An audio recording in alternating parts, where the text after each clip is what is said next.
Okay, I think this is probably the final video, unless I decide to do something nice like review materials videos or something. All right, so we kind of hinted at this last time. We got into some binomial. We're using that Binompdf, Binomcdf stuff on the calculator last time. That was kind of a little premature, but that was, we might as well because we were gonna use it now anyway. All right, so you roll a fair die 12 times. Out of those 12 trials, how many times do you expect to see a 6? Well, we expect to see a 6. We kind of did this in class last time. You expect to see a 6 1/6 of the time. So once you roll 12 times, you would expect to see that come up twice. All right, so out of 12 trials, how come they can't spell 12, whoever made this? Sorry. You see a 6 appear exactly twice. You know what? I'm going to fix that. Okay, why not? Fixed. Out of 12 trials, you see a 6 appear exactly twice. What is the exact probability that's going to happen? We expect it to happen, but does that mean it's going to happen 100% of the time? Well, no, not exactly. To figure out how many times we actually expect to see it, the probability that it actually happens, we have to do that combination of, realize of the number of ways that it can happen, that 2 of the 6 times that actually happens. We have to get the 6 to happen twice, so kind of like pass or yes, that has to happen twice. And then out of 12 trials. The other 10 times we have to not get a 6. So it's kind of like, all these binomial probability situations are going to happen this way. There's a sort of a pass-fail kind of situation. That's why they call it binomial. It's like there's a yes and a no way these things can turn out. Like shooting a free throw. You're either going to make it or you're going to miss it. The probability of success here is a 1 out of 6, or if we're talking about getting a 6. The probability of a failure here is 5 out of 6. For that to happen exactly twice out of 12, we have to succeed twice and we have to fail 10 times. But this is not all there is to it, because this is kind of assuming, if you think about this is like taking the probability of pass plus a success times a success times a fail 10 more times. And we didn't exactly have to succeed the first 2 times and fail each of the next 10 times. We could have succeeded on any of the times, any 2 of the times 1 through 12. How many ways could we figure out which of the 2 out of the 12? Well, we have 12 spots where those successes could have been, and we need to pick 2 where they actually go. So this is the number of the probability of success. Sorry, that's the number of ways we can decide where those successes go. So this is going to be the probability of success. Of course, you're supposed to use your intuition to predict this, but I'm just going to go ahead and do it. Out of 12 times you see 6 appear just once. That would be kind of the same thing. We would expect, out of the 12 slots, we got to pick 1 slot where the success goes. That success has to happen once, and then we have to fail a whole bunch of times. We have to fail the other 11 times. At least twice, well, that's kind of a pain, right? Because we kind of have to do this for the case where there's exactly 2 successes and exactly 3 successes and exactly 4 successes and add them all up. So 2 up to 12 successes, we have to add all those together. And that's kind of a pain. Estimate that. Another way to estimate that would be like 100% minus all the cases where it's 0 or 1. Right, would be the rest. And that probably is not that rare, actually, to have 0 or 1, because we expect to have 2. 2 would be the most popular answer in this distribution. Having 0 or 1 is probably not that uncommon. So this is probably a pretty big probability, actually. Of course, I am going to show you how to do this on the calculator really, really slick-like. Okay, so back to what a binomial experiment is. I was kind of talking about that a second ago. If it's independent trials, like free throws or rolling the dice or flipping a coin, and we're going to divide all the outcomes, the outcome of that individual trial as like a pass-fail or a success-fail or a yes-no. That's what we mean by binomial. It's all like, yes, it was successful, or no, it wasn't each trial. And all those trials are independent, and the probability of success each trial has to be the same. Like rolling the dice, or these things we've been talking about. And we're going to keep track of the total number of successes in n trials. That's what's called a binomial experiment. All right, so here's another one. Suppose a spinner has 3 blue edges and 1 white. Then when you spin this thing, it's going to rest along one of these edges. There's a 3 probability of 3/4 probability of blue and a 1/4 probability of white. If P is the probability of blue, now you could on most problems like this, you could define which one of the things is the success, which one's the P, which one's the Q. Of course, the P and the Q have to add up to 100%, and of course they have to be the same for each time you're spinning the thing. Right, so P is going to be for blue, so P is 3/4. Consider twirling the spinner 3 times. Let X be the random variable, and let's figure this out for how many successes you might get. So the probability distribution, let's go ahead and make the probability distribution. It's going to be kind of a lot to calculate, actually.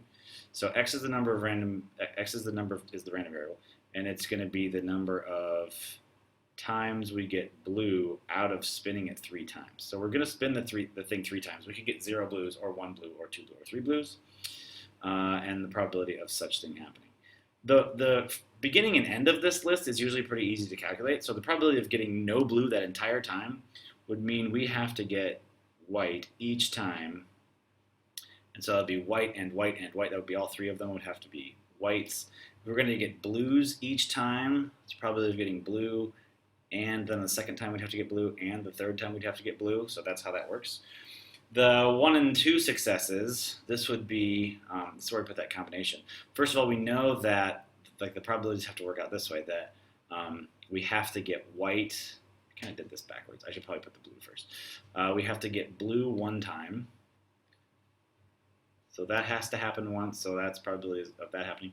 And we have to fail 2 more times. I'm not done here. There's a number that goes there. Whereas with 2 successes, we have to have this thing happen twice, and we have to fail once, so that has to happen once.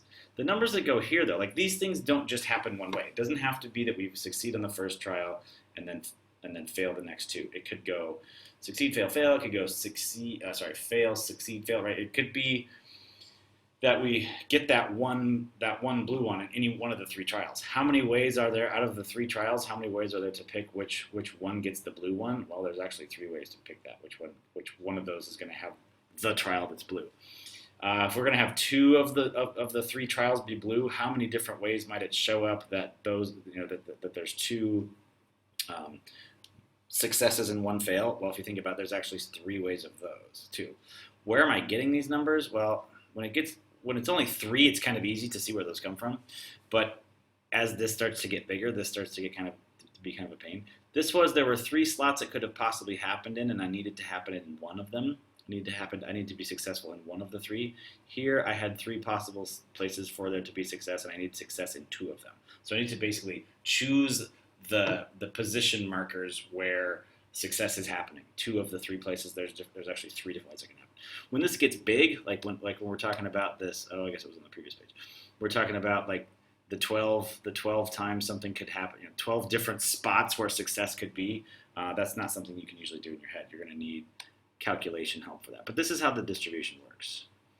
And here they are. Here it is as a tree diagram. So this would be all blue. Actually, I should write it this way. Outcomes, number of blue is what we're recording as the random variable. This would be 3 blues, this would be 2 blues, this would be 2 blues, this is 1 blue, this is 2 blues, this is 1, this is 1, this is 0. So this is what we just saw. Number of ways it can happen. 0, 1, 2, 3, number of ways. So we're not really doing probability yet. It's like the combination part. There's 1 way to get that. There's 1 way to get that. But you look at the 2s and the 1s. What showed up here was there was 3 of each one of these. So when I did the probability distribution, there's no explanation for why this is kind of 1 case of this, 1 case of this, and 3 cases of each one of those. If you want to go back and look at this again, that might be helpful. All right, here they wrote it out again. Why the probabilities turn out the way they do. Why we have this 3 here and this 3 here. Pause and look at that if it doesn't make sense. What I did the first place. So this is the entire probability distribution. Here they are all as, I don't know what this symbol is. It looks like a strange division. I think it means like it's equal and I finished the problem, I guess is what this means. Another way to write this is 3C1, like I did 2 pages ago. This is the notation we actually use in AP Stats. You'll see that a lot. This notation is not my favorite, and it's not very popular. So I like either the 3C1 or this. Of course, on the calculator, it looks like this, NCR3, 1, which is a bit of a pain, too. Okay, so here it all is written out as those listed numbers. So these numbers would be the ones that would go back in my table that I made back here. Those are those 4 percentages for 0, 1, or 2, or 3 successes. Here's the spike graph of that. So what's kind of interesting here is it's equally likely that we're going to have 2 or 3. It's kind of a strange little coincidence there. But having 0, 1 is kind of rare, and having 2 or 3 is more common. Okay, so in general, this is the binomial probability distribution. So it's always this formula. So if you have P is the probability of success, N is the number of trials, and R is the number of successes you care about, this will be the probability. And I've been doing this, I mean, this looks scary maybe, but this is exactly the thing I've been doing since the beginning. Back to this one. If we're going to have 12 trials, so out of 12, you want exactly 2 successes. You put the 2 here.